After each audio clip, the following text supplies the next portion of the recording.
it takes a lot of chutzpah to be a contractor. I mean, I give credit for all of the great, whatever size, shape, form you're in contractors out in this world, right? How long were you a president at Poole Anderson for? So I was the senior vice president of operations for about 11 years, and then I was president for 2. Is AI adoption in construction a tech problem, or is it really a leadership problem? Oh, that's good.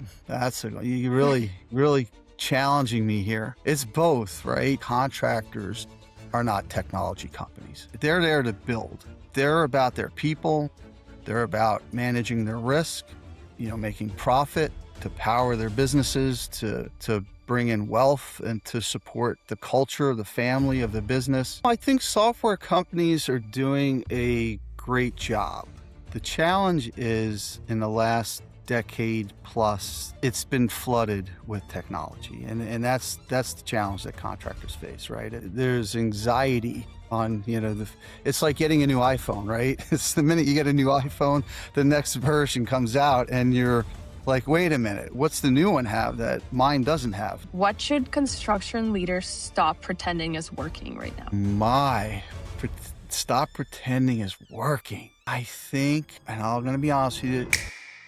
This is the Contenders Edge Podcast, where ideas challenge institutions and underdogs rise to lead in construction, bringing you no BS insights, real stories, and tech-smart strategies to outbuild the giants in the construction industry. Welcome to the Contenders Edge Podcast. Today, we're talking about a topic every contractor is being forced to face: tech and AI adoption. Some companies are leaning in and some are waiting, and some have already bought tools their teams barely use. And that raises a bigger question. Are contractors behind on tech?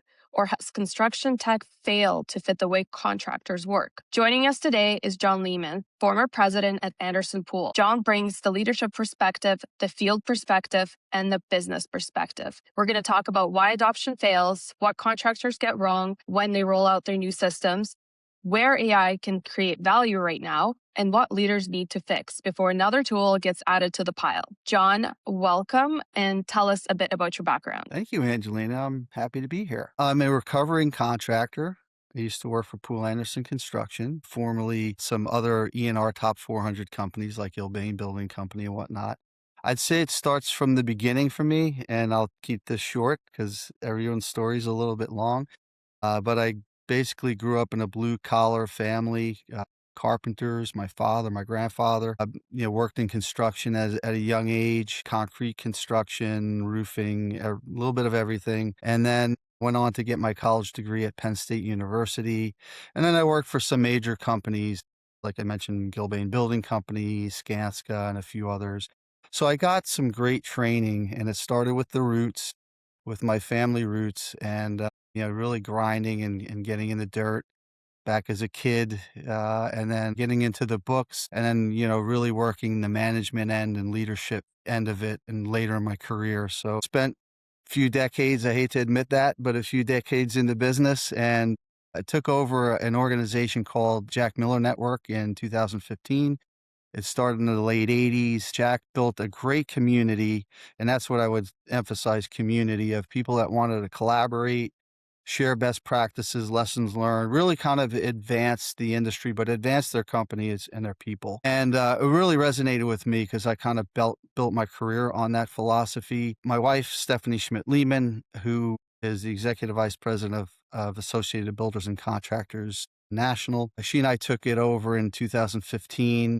We co-founded Construction Leadership Network, CLN, and we took it to the next level, with the goal of just helping companies. In 2025, I stepped down from our regional company, Poole Anderson Construction at State College, Pennsylvania, to focus on CLN, and that's what I've been doing. So, and on top of that, one of the things what we realized was one of the most important things in my career and the industry is technology. And then later on, AI. AI has become a predominant factor in what we do. But, that's pretty much powering what we do in construction anymore. So you can't talk about construction without talking about technology and AI. So it's really resonates with everybody, but there's still a barrier to that adoption of that. So there's a lot to discuss and a lot to do in that that arena. So it seems like you have a lot of experience in construction, so really hands-on. Do you actually think that contractors are behind on tech? Or do you think it's the software companies that are building tools that don't really fit the field? No, I think software companies are doing a great job. The challenge is in the last decade plus, it's been flooded with technology. And that's the challenge that contractors face, right? There's anxiety on, it's like getting a new iPhone, right? It's the minute you get a new iPhone, the next version comes out and you're like, wait a minute, what's that have that, what's the new one have that mine doesn't have? So there's a little bit of anxiety with that. But I kind of go back to the grassroots of the challenge. The grassroots of the challenge is, and it sometimes gets lost, is that contractors are not technology companies, right? They're there to build. They're about their people. They're about managing their risk. They're about, making profit to power their businesses, to bring in wealth and to support the culture, the family of the business. So, they're focused. They have a tremendous amount of risk. Construction is an industry that has one of the highest levels of risk in the industry. Think about it. We always talk about safety in construction. There's safety, there's monetary challenges, and you have to deal with so many different people. If you're a general contractor, you're building teams. You have to get those teams to work together and create incredible projects. CLN members, contractors across the US and Canada and the world pretty much, they're building incredible things out of nothing. They take these designs and they mold them into something fantastic, but there's a massive risk to that.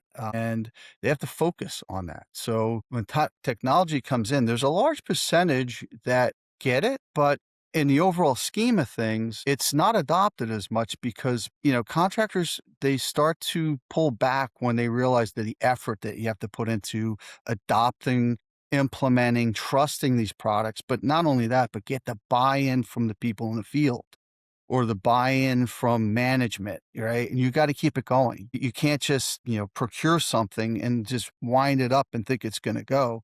You have to treat it like anything, just like your company, like when you buy new equipment or you buy, tools, right? You have to learn, you have to train on it. You have to constantly make sure that you're using it properly and safely. And then you have to make sure that it, like I said, used properly so you can get the work done properly. So technology is in that same arena. There is a barrier, though. There's a tremendous barrier. There's a very low percentage of adoption of technology across all contractors, right? You get the top echelon, maybe the E&R top 400 that it's easy to adopt, right? Maybe your leadership maybe they're very innovative and they have that type of mindset. But there's a lot of people that come up from the field and start companies and run these companies, and they're not as, equipped to understand or be willing to adopt technology. So there's challenges. Do you think it makes it easier for the company to adopt a new technology if it's coming from someone that they trust, like another general contractor or subcontractor that they really like working with, or a client? Or do you think it's better when you're just approaching them at an event?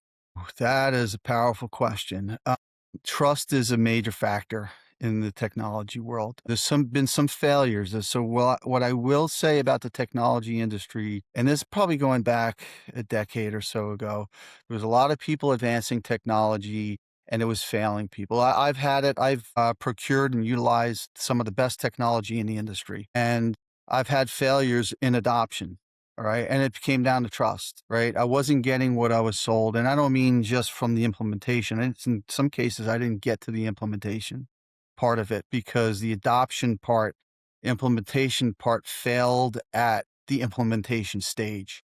I've had to take a major project management tool, one of the top in the industry, and put it on the sides because we were having failure on the implementation. So trust factor is pretty big. I think the tech companies are getting that more and more because of the challenge it is to sell the products now, because the market is flooded with a lot of technology. So they're getting it more that customer service is the most important thing to the product. It's not only the product itself, right? They go hand in hand. You have to have an amazing product that's going to solve a pain point, right? Solve someone's challenge, solve their issues, make life easier for them. But they also need that trusted friend that's not only going to be there through the implementation, but going to be there through the course, the history, I would say the cradle to grave effect, right? When you implement it, that they're your friend, they're by your side. It's almost like like I said, it's like your friend, kind of like CLN. That's the way we feel about the Construction Leadership Network. We're a friend to our members. We're there to support them along their journey, building their companies, their culture, their team, their operations, building out their technology plan. The technology companies, I think, are getting it better. SmartBuild, right? I'm an advisor for SmartBuild. I'll say that. And I'm a believer in the SmartBuild product. Not only am I a believer in the product because it was built by a contractor, and that contractor that Malik resonates with me. I've developed a friendship and I trust the product. And that's the major factor, right? You have to have that trust. But the contractors also have to know that they have to understand their duty in the implementation process and carrying forward as well. And we can get into that in a little bit as well. Do you think that people in the field, in the construction company, do they understand the risk of not having, tech kind of sort out all your documentations properly and having to know what's the latest drawing or, what's the latest revision of an RFI that came in? Do they really understand those risks? I believe they understand the risks.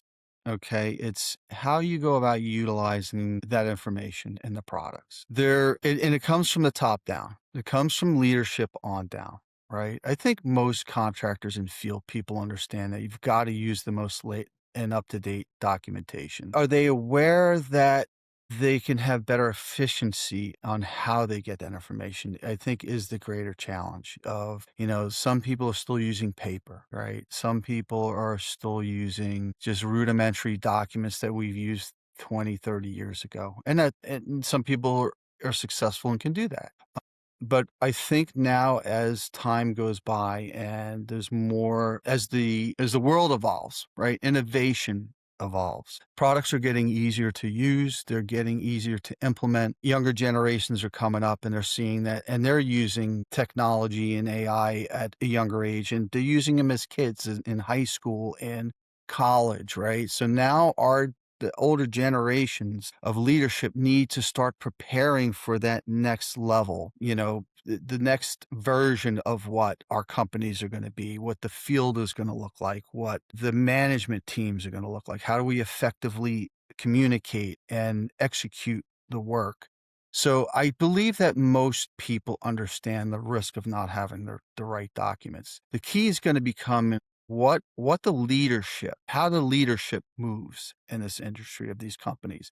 How do they champion? How do they, embrace technology, AI in the current state, in the future, and how are they preparing their companies against competition? What the clients know and are using. The clients are getting more sophisticated now. They understand. And now if you don't have some of those tools in your tool bag and you're not working efficiently, they're not going to hire you. So there's more risks, I think, out there that they need to start preparing for. And the field it's a mixed bag for the field, Angelina. I know I'm going on about this a bit, but I think it's really important. I think it's a fantastic question. The challenge is you can have people that act like the company acts and they can get along with whatever they have and use, right? But leadership has to know that they have to start adopting this, right? And the technology and AI to compete in now and in the future. And they have to get the buy-in from the field, much the same as, you have to get buy-in for the work you do, much the same as anything you do. You have to have everyone aligned within your organization, and especially the field, because the field people are the most skeptical of management, believe it or not. They will challenge you, and they're right, because they're the ones that are going to go build something, and they want give me the best tools. If you ever talk to a field person, they want the best tools to execute their job, and they should have the best tools, and they should be able to work safely with those tools. Technology and innovation and AI is the same way. So it's what is leadership doing now to champion that, to get that buy-in in the field, I think is the most significant piece of that. Yeah, that leads me to really think through the next statement, which is AI adoption in construction a tech problem, or is it really a leadership problem? Oh, that's good. You really challenging me here. It's both, right? Because listen, there's a lot of people, they don't like to change, right? And I think contractors, a lot of them, not all of them, we have great innovators in the construction industry. Some of them will work with smaller companies. You'd be shocked at how some companies, small companies, are effectively utilizing technology and AI. You'd be really, really shocked. And their profitability is skyrocketing. It's incredible. So is it what type of problem it is? It is definitely a leadership problem. It's probably twofold, right? The leadership has to be open-minded and prepared and willing and strategically planning to build out their technology architecture of their company. That's one thing I want to get into a little bit more here. What does that look like?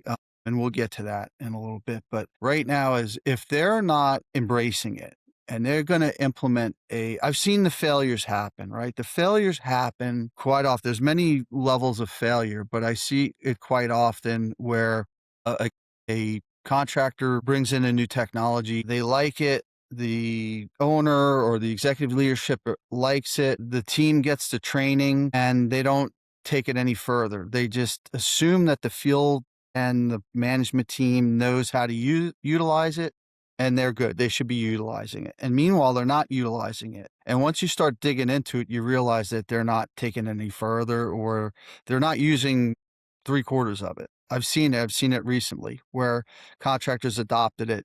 And they're not using it. They're using like a project management software. They're not utilizing the minutes. They're not utilizing the photo management process.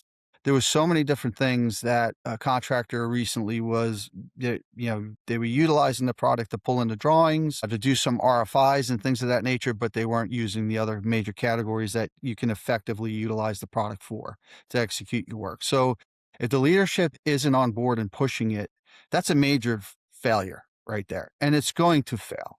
And I see quite often they blame the tech companies for it. And I do not blame the tech companies for that in most cases. Okay. So that's a challenge. And then is it a technology problem too? Yeah. I mean, it's a combination. So it all has to work hand in hand at the end of the day. Right. It seems like, if there's new equipment on site, no one's going to start using it if they don't know how to use it, right? You can get hurt. It's a safety concern. So there's, time is allocated to teach the construction workers on, hey, like if you want to operate this piece of equipment, you need a certificate or you need a certain amount of hours before you continue on using it. Maybe what's needed is education internally, not just the tech companies. Try to educate everybody on why they should be using their product and why they should be using tech. But maybe internally there should be time allocated as to if you use this how many hours you're going to reduce in your day to day, and this is how many profits the company is going to use so that we can continue to operate.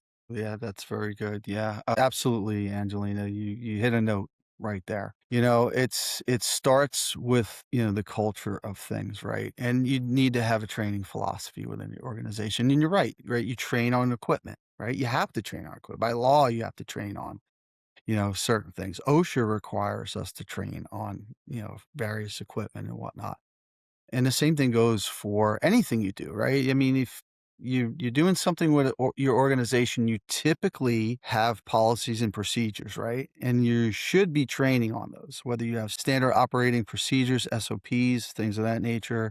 A lot of companies have those things and they train on them and they make sure that you stay up to date, right? You improve on, you revise them and then you hopefully train on them, right?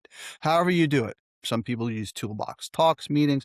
There's various ways that you can do that. Some people do full board training. At Poole Anderson, we had a monthly operations meeting. We would train monthly on various aspects of what we did, even our technology. We did training on our project management solutions, our accounting solutions. So you have to stay update and you've got to keep people on the current cusp of what is going on. You're utilizing just like your tools and your equipment. You have to do that. I would step back and, one of the things that we did at CLN of recent, we built the construction technology and AI roadmap. And the whole goal premise for that is exactly this, right? So as a consultant, the consultant side of me, I'm helping companies with their AI and technology architecture of their company, building out those models. But you have to start with your, like I said, the executive leadership, a strategic plan. You've got to build out a strategic plan. That includes a financial plan, and then an analysis of the ROI, and then, beyond that, once you start the adoption process, you've got to have the training part of it, right? So everyone thinks of training as the initial training. And here's where the failure comes in. It's when you don't take it beyond that, right? Training doesn't end at the implementation stage. That's what failure to adoption happens with most contractors. They believe, and this is not wrong. I mean, this has been typical of the industry, but the new wave of how we're doing it, the way I consult or mentor the contractors that are part of my association, or anyone that I'm, around and that I care about, that are, I would consider colleagues or good friends or whatnot, is you start with a base, a plan, and then, you take it from there. And just like you do anything, right? You build a strategic plan for your company. That has to be a core part of it. And then the training piece of it. So we bring in the product, and then we have the initial training, and then everyone goes and they start utilizing the product. What we have to do as an industry is we have to take that training the next steps further. We have to take it out into the, say if you start in January and you implemented a product, you have to take it through the year and make sure. And you know what? To me, that's a value to my team. I would pay that money to a tech company to say, hey, I need more, because my team's going to be constantly learning on it. And we want to internally do R&D on it, research and development, and make sure that we get what we want out of it. Because a lot of times contractors will implement, train, and they'll only use, like I mentioned earlier, like 10%, 20, up to 25% of the solution. And they don't unlock the other 50, 75% of what the product could do for you. And they're just utilizing. And then people start to bastardize things. They start to take shortcuts. You've got to go the full length, and you've got to champion this all the way through from the leadership. Okay. Thank you for your valuable insights. How long were you a president at Poole Anderson for? So I was the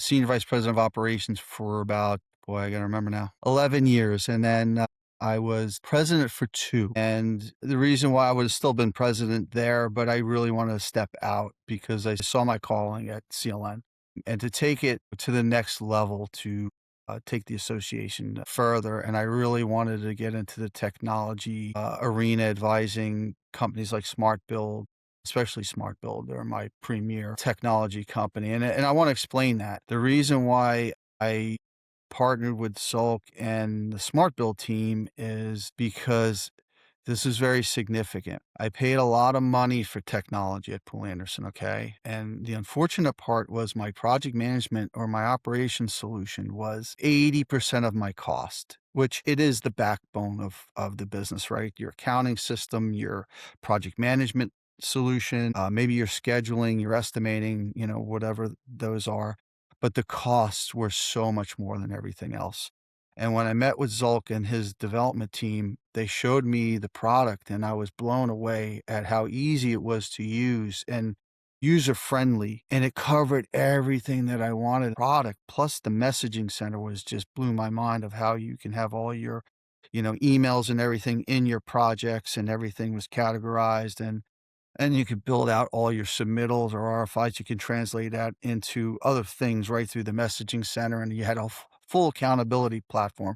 But the cost point was so much more affordable. So now all of the other products that I wanted to implement within the organization, now I can implement other things that I wanted without breaking the bank on one product. So, that's why I stepped out of construction to further help and build out CLN and help the industry with the technology and AI challenges that they're having, and hopefully make it easy for people. Yeah, still 11 years and then 2 as president. That's a lot of time in the construction industry at the leadership level. So I'm going to ask you this one closing question. What should construction leaders stop pretending is working right now? Stop pretending is working. Yeah. we all pretend that the old way, the go-bys, the how it used to be works. Is there one that's like particularly you saw that's kind of hurting them right now that they're clinging on Well, to? I think, and I'm going to be honest with you, it takes a lot of chutzpah, whatever word you want to use, right, to be a contractor. I mean, I give credit for all of the great, whatever size, shape, form you're in contractors out in this world, right? In the US, Canada, that's where my members come from.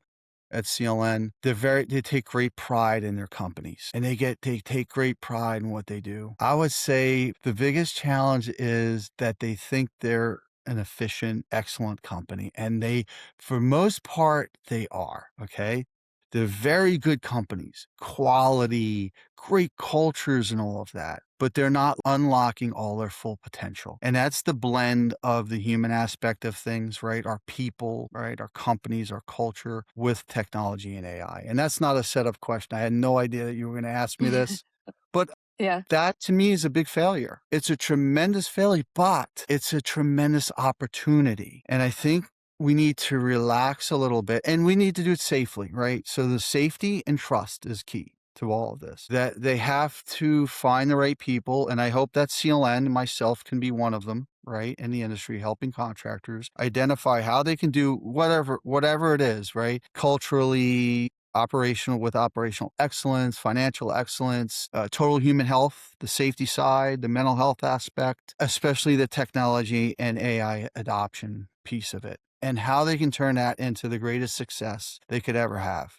Because if you can utilize it and create more bandwidth within your company and get people home on time, right? Or to their kids' events, right? Instead of spending it in the office or on the site, right? That they can work more efficiently. If they can understand that piece, I think that's a piece that can be improved on and that companies can do better. And they've got to do the work. They have to put in the effort just like they do on their job sites, just like they do internally when they're in their companies. They have to put the effort in that technology and AI integration. Right. If you want to be in the Olympics for swimming, you first have to learn to swim. So you can be a really good contractor and do things very fast, but if you have to redo them 3 times over because you're not optimizing on the back end, then you're still going to be in the same hole as the crappier contractor. That's right. Well, thanks so much for being with us today, John, on the Contenders Edge podcast. I'm sure we're going to have a lot more episodes with you because you have a lot of valuable insights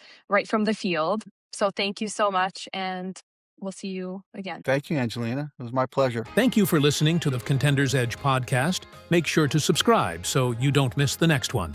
Follow the podcast to get new episodes the moment they go live.